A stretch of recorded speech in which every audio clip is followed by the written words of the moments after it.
Bonjour à tous, on se retrouve aujourd'hui pour l'émission de midi concernant l'actualité crypto et on refait un récapitulatif de ce qu'on a vu déjà ce matin. Je vais pas m'étarder mais je vais refaire quand même un petit topo pour ceux qui n'ont pas écouté parce que je rappelle qu'il y a trois émissions par jour, matin, midi et soir. Je repasse dessus quand même parce que cette annonce est quand même très importante. On a Elon Musk et donc Donald Trump qui sont en conflit. Globalement, ils ne sont pas d'accord sur plusieurs points, notamment sur les dépenses de l'État, etc. Ça tire à balles ouvertes. Tesla, hier soir, a perdu 14,3%. C'est la pire signature de perte en une journée. Et la fortune d'Elon Musk, accessoirement, a baissé de 34 milliards dans le même temps. On peut supposer que SpaceX peut être en danger parce que Trump a expliqué clairement que, eh bien, puisqu'on va faire des dépenses, on peut couper dans les aides qui sont versées à SpaceX, notamment pour l'envoi de fusées, on le sait. Et ça a commencé à débattre là-dessus. Alors, je sais pas où ça va terminer. En tout cas, ce qui est sûr, c'est que ça tire parce que on a Elon Musk, je sais plus où c'était à 17h hier soir, qui disait que Trump était mêlé dans les affaires Epstein. Donc c'est pour ça que le dossier Epstein n'a pas été rendu public. Donc c'est quand même assez grave hein, ce qui se passe entre les deux. Je ne sais pas où ça va nous mener, mais en tout cas, le marché a vraiment mal réagi hier et on va attendre un petit peu le dénouement de cette histoire. Entre-temps, le marché il a souffert, on en a déjà parlé. Globalement, on a un marché plutôt rouge. On a Fartcoin qui pump un peu parce que en fait ça a été poussé par Coinbase. Mais je pense qu'il va y avoir une prise de profit à faire là-dessus. D'ailleurs, on l'avait déjà envisagé ce matin et il me semble même hier soir. Globalement, on a un Fear and Greed qui est un petit peu en dessous de la moyenne. Je pense qu'on est vraiment dans une zone pivot et ça va dépendre de ce qui va se passer maintenant entre Trump et Elon Musk et les déboires de cette affaire qui vont nous amener soit en grid ou soit en fear. Évidemment, on va suivre ça de très très près. Euh, Concernant le court terme, on a eu Bitcoin qui est légèrement en retest de sa boîte ici qu'on a retracé et qu'on a tracé ensemble depuis longtemps. On avait dit que ce support ici, s'il cassait, nous amenait en bas du range. Et en bas du range, si ça casse, ça nous amène ici sur la MA200 au contact de la 1,61,8 du retracement de Fibonacci qu'on a déjà tracé ici depuis quasiment 15 jours. Donc il n'y a pas besoin de faire des coloriages et des mathématiques pour rien faire. Ici, il y a simplement à patienter que la MA200 recontacte le prix. Je ne pense pas que le prix va s'envoler, je l'ai déjà dit plusieurs fois, sans la MA200. D'ailleurs, j'avais même envisagé que si on cassait ici le support, on revenait en bas du range, on allait ici casser le support, toucher les 30 de RSI, ça n'a pas loupé, on l'a fait. Donc là, maintenant, je pense que ce qui va se passer, c'est qu'on va revenir chercher les 50, à moins qu'il y ait une nouvelle news avec Trump et Musk, mais je pense qu'on va revenir osciller ici, là-dedans, et ça va être très intéressant de voir maintenant cette zone qui était support, peut-être qu'elle va faire résistance et qu'elle va pas réussir à passer sur les différentes bougies H4. Évidemment, on va suivre ça de près. Donc pour le Bitcoin, patience, attendons que la MA200 vienne connecter le cours. Ici, map de liquidité, donc on voit qu'on est en train, après cette nuit où on est venu liquider aux alentours des 100 000 dollars, et ben on va venir chercher maintenant les longues progressivement là-dessus.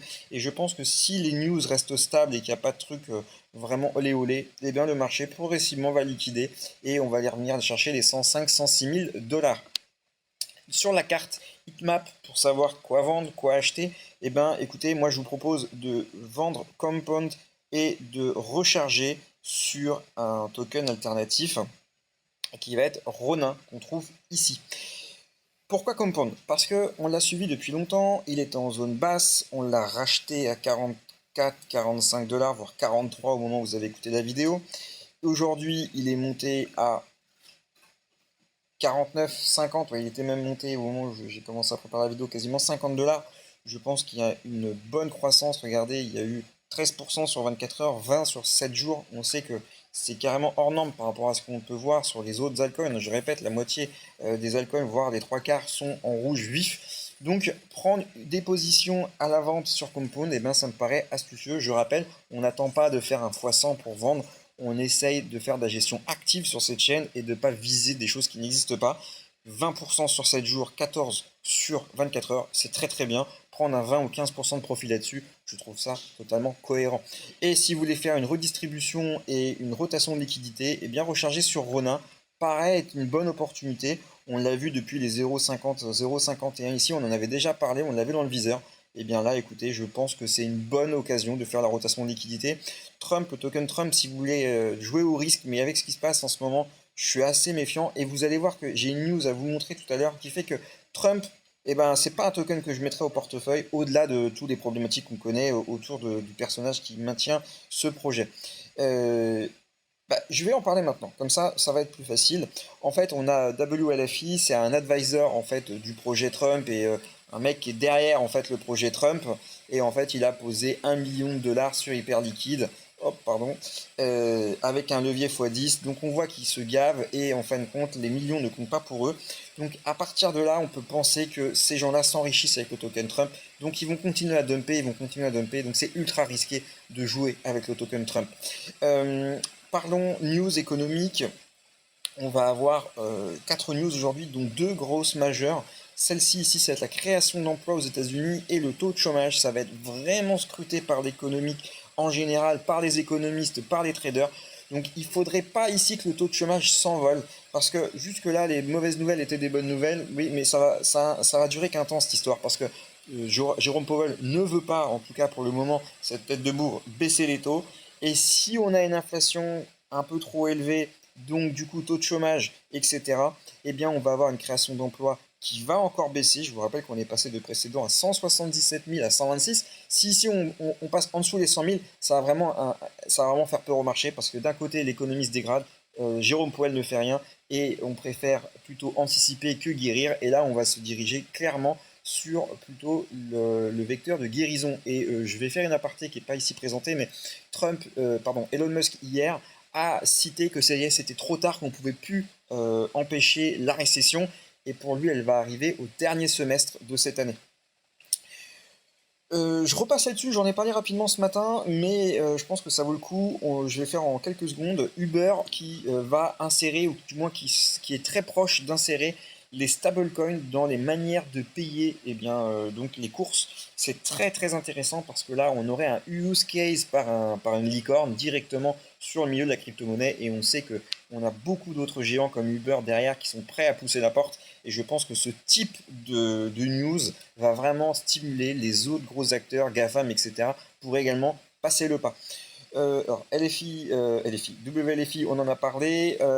Metaplanet, c'est un très très un énorme acteur, alors je peux le traduire en français, c'est un énorme acteur en Asie, et notamment au Japon, pardon, pour être plus précis, et il veut monter ses avoirs à 210 000 bitcoins d'ici 2027. C'est un gros, gros, gros géant Metaplanet.